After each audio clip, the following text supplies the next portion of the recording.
So if you guys would want to, also, by the way, mentioning Kaylin Stokerman's involvement in the album cover for The Void Eternal, I did not see that coming, but I can definitely tell that it's Kaylin Stokerman's, and massive shout out to him, because what a great album cover. It's got a really good defining color, right, for the album, that being blue. That's why the room's blue right now. I'm like, gotta match the album color, you know what I mean? So with that in mind, right, would you guys be willing to do a track-by-track lyrical summary for the track listing on The Void Eternal before we go ahead and wrap up session? I'll give you a quick rundown. Cool. So in that case, starting with, The Void Eternal.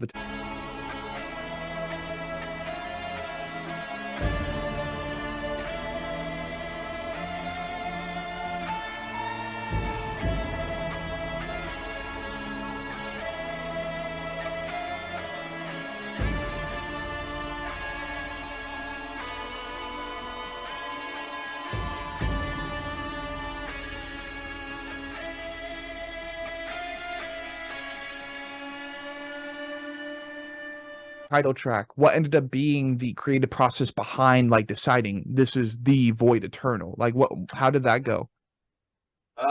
Johnny came up with the name. It was actually supposed to be the name for Understanding Hate, but just thought it was such a iconic name, and so made it the intro name instead. Kind of made a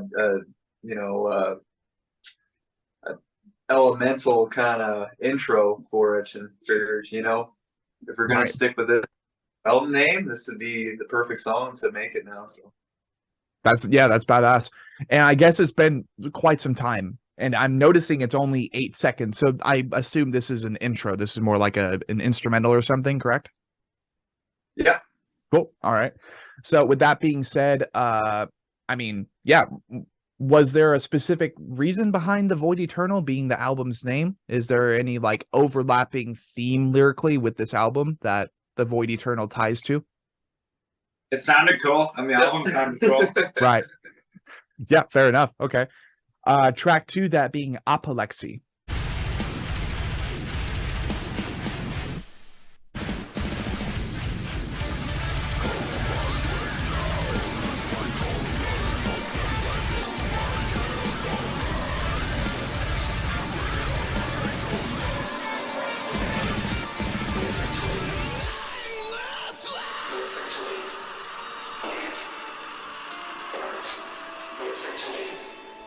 I love those screams.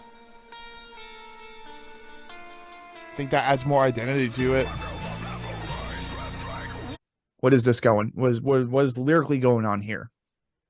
It's about being mad. I don't know. It's just I think early 20s, having kind of a rough patch, so it kind of dives into that a little bit, and some of the feelings as a result of some of those circumstances and situations. It's kind of more on cool emo side of things, I suppose. Yeah. And after all, the definition for apoplexy would be unconscious or incapacity resulting from a cerebral hemorrhage or stroke. That's pretty intense. All right. I like that. We have track 3 then, the Malthusian Catastrophe.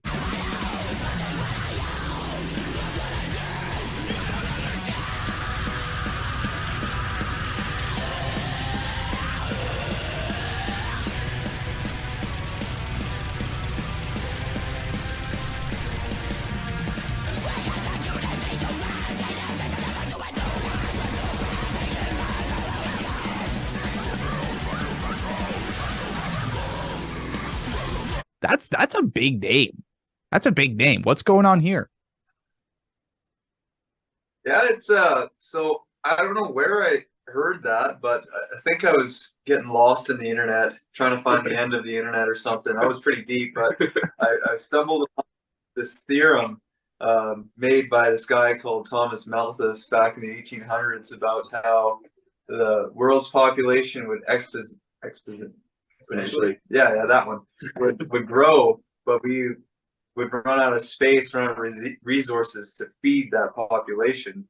So that's kind of what its theorem was, and it's like that's kind of metal as fuck, actually. You know, it's like you can kind of see it happening in the modern world right now. So hit hard. I told Josh, just like, hey, this is a wicked title. What can you do with it? And yeah, he wrote some amazing stuff for it. What's the opening line? I feel damned. I feel damned. Damn. Yeah. Yeah. Yeah, And I it mean, just fucking hits you like a frying pan. it really does. I do remember that. Like, I don't know. What's up? Just cast iron frying pan. Oh yeah, absolutely.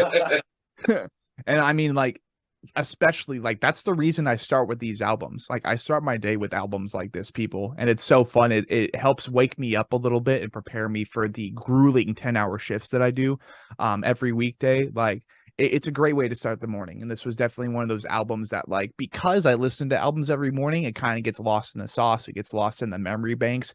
But, you know, the homework's there. And I remember loving this album, and especially when lyrically the songs end up alluding to, you know, philosophers and their theories and stuff, their ideologies. That ends up being the reason why Silent Planet is like one of my favorite bands in the world. So shout out to you guys for absolutely killing at least the references, you know what I mean, and alluding to these actual people and their actual philosophies and stuff. That's really cool. Track 4, we have Deep Red.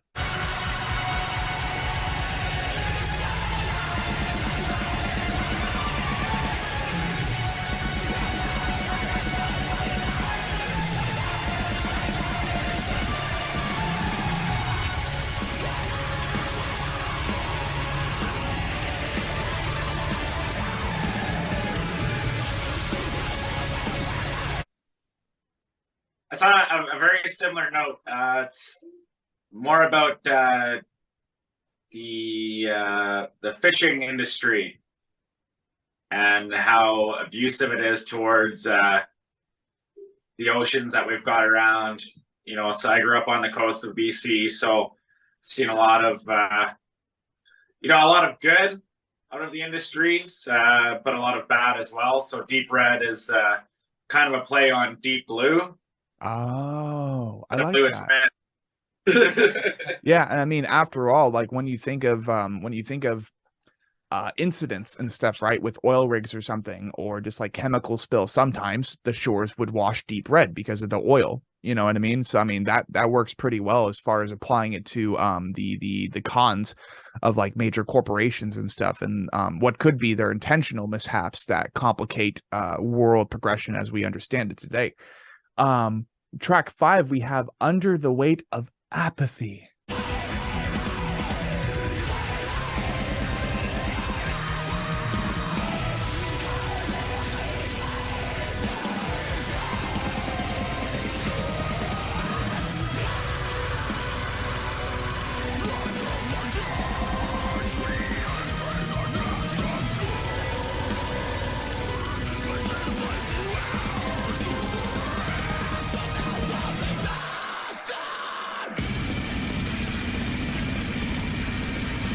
What is going on here?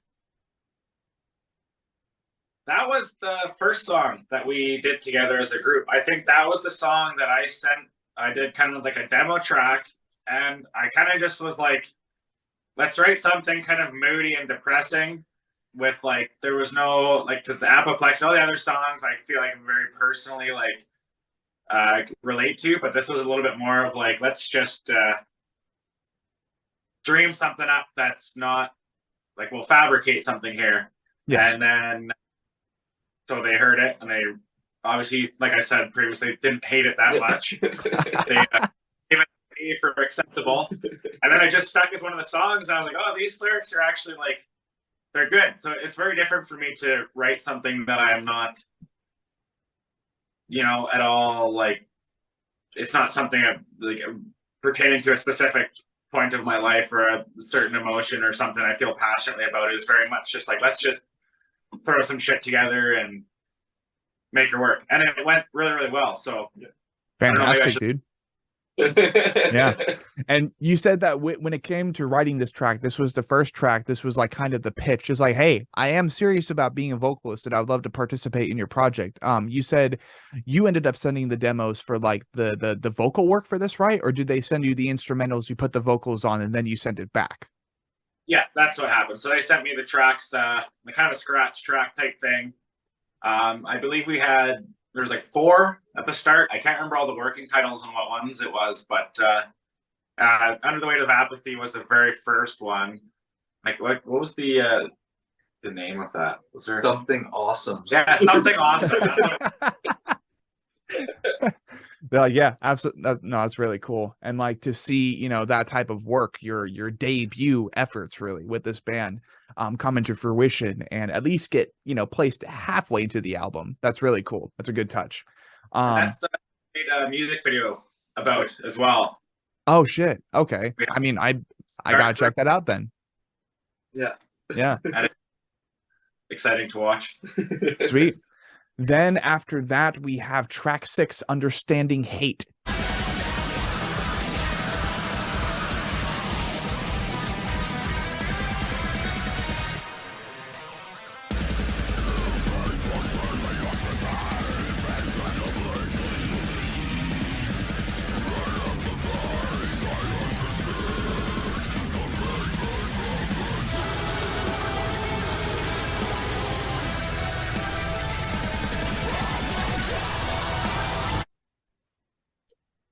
Yeah, that's a bit more of a doozy. I really love that song. Just like we talked about earlier, just how relentless the music is. Like that song, just from end to end, is just beats the shit out of you.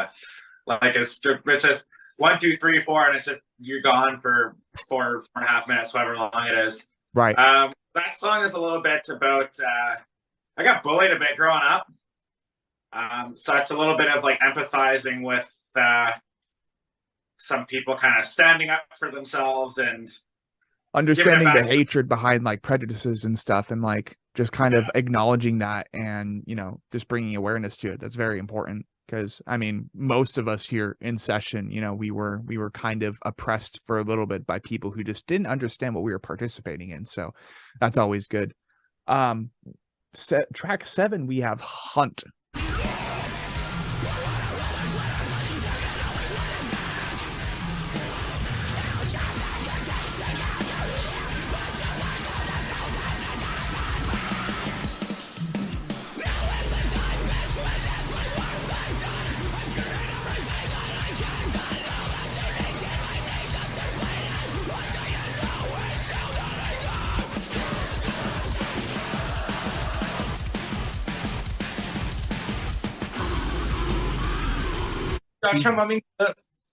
The volume's back now. Okay. I think. 你说中文吗? What? Pardon? Okay. Yeah, so we're talking about Hunt.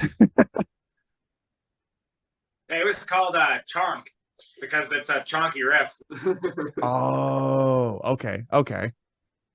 And that one is also kind of similar. So the whole kind of the motif for the song is dog will hunt. And it's so we all, I guess, yeah, we all kind of work in construction. I guess Greg got a tattoo shop now, but he was a pipeliner for a while. Jack's an instrumentation tech. I'm a welder, and you're a mechanic, right? Or auto body tech. So kind of dives into a bit of the predatory nature of some companies, especially in oil and gas. So kind of similar to Understanding Hate. It's kind of angry, kind of punky, kind of chonky. Sick. Yeah, bringing more awareness during the album. I really do. Yeah, that's really cool. Track 8, we have The Hive Inside.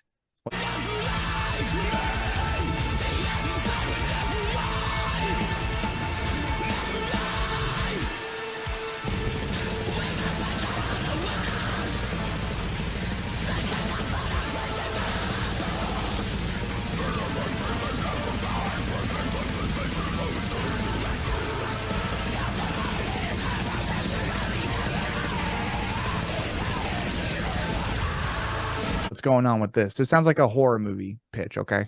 Like that. I think this one's about addiction, not personal. More, I grew up in a very small town, and as some more industrial activity has came through the town, it's kind of gone from just the standard drunkenness in parks and stuff to needles showing up and things getting a bit out of control, but trying to be understanding of the struggles that a lot of people go through with that, and how difficult it can be to pull out of it, especially when you slide down that path. It seems like the world just turns more and more against you. So Yeah. that's the hive inside. It's kind of taking control of the situation to feed the addiction and taking over the body, so to speak.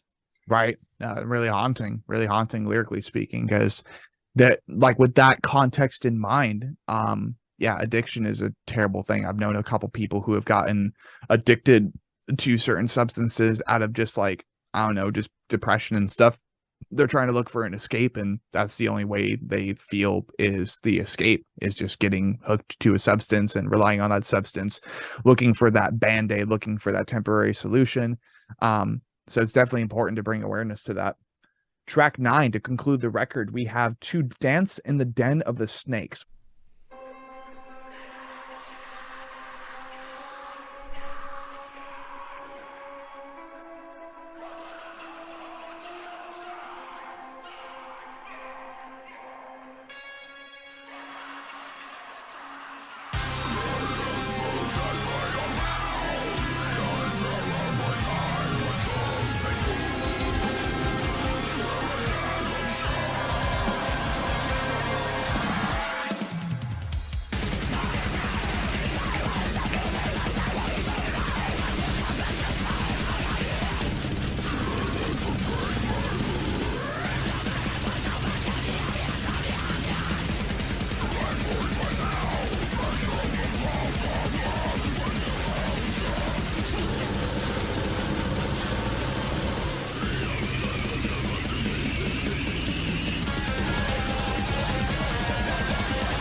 Oh, that's it. Okay, damn. Cool. which I like that title. I really do. We do too. Yeah. Cool, and we got shirts about it. Greg made up, or did you make it, or did we commission that? We commissioned. Okay. Oh we shit! commissioned- The audio seems to be cutting out again, boys. Sorry. I can only hear you slightly in my left ear. Hello. I don't know why the hell that's happening. That's annoying. It looks like we're connected now. Nah, Yeah. it's still really quiet. Ah. Agreed. I wonder what's going on you guys' end, or maybe it's me. I don't think so, but I don't know. We see that you have full bars, and then Oh. we have full. okay. I'm hearing better now. You think that's on purpose? Oh, Cool. Yeah. Can Y'all you hear are- us now? Yes. Mm-hmm. To Dance in the Den of Snakes. Their faces. Oh yeah, I got fired from a job, and I was kind of like, "Fuck you guys, you're a bunch of snakes." And yeah, so that was kind of a bit of a. I used to be a bit of a workaholic. That's actually partially why I went from Prince George to Edmonton in the first place, because I was working too much and I had an opportunity to do more music stuff. So I was like, okay, I can dial back the work shit a bit and get a healthy lifestyle on track here with a little bit more time for the important stuff that is art and whatnot. Right. So To Dance in the Den of Snakes was kind of about that, exiting that a little bit and making more space and time for, like I said, the important things. Yes, exactly. Like What, learning that devoting to companies and devoting to corporate anything really, like as much as some people do. I mean, I'm guilty of it too with the 50 hours a week and shit. It's hard to break away from that when, you know, that's what you need to depend on sometimes. But then once you take that final leap, once you're in legitimately a good position to do so, you can afford to do so, that's when you really like free yourself from, you know, your normal 9 to 5, your average 9 to 5, like wherever in the world you may be. But it's important to always recognize that, you know, you got to be prepared financially and emotionally, psychologically for like everything that could happen, but also don't base the future off of what ifs, you know what I mean? Yeah. So that will be Under the Skin of the Void Eternal. Thank you, gentlemen, for your time here on the Anatomy Podcast, whatever number episode it ends up being. Before we go ahead and wrap up session, because I know we've far preceded an hour session by now, and I'll do apologies for that. Is there anything you guys wanted to plug or shout out before we go ahead and end session? Just thank you to everyone that supported us this far, and everybody we've worked with, and everyone that listens to the music. Without everybody, you know, listening and working with us, this can't happen. And yeah, so we just appreciate, you know, everybody that has helped us this far. Badass. And I think that will wrap up session, unless any of you other boys wanted to say something. I'm stuttering. Jesus. Thanks for having us. Thank you, man. Thank you. Absolutely. Thank you guys for, again, going on the adventure that you did just to get to the casting couch and conducting the session, because I know weather is ass right now, farther north than what I am. So shout out to the boys in Art of Attrition, that being Greg, Josh, Jack, and Johnny. And we will see you guys next time. Who fucking knows what the band is going to be? We have plenty of artists in lineup, but things fall through sometimes. So we'll see what happens. And otherwise, we will see you guys next time. Thank you for listening.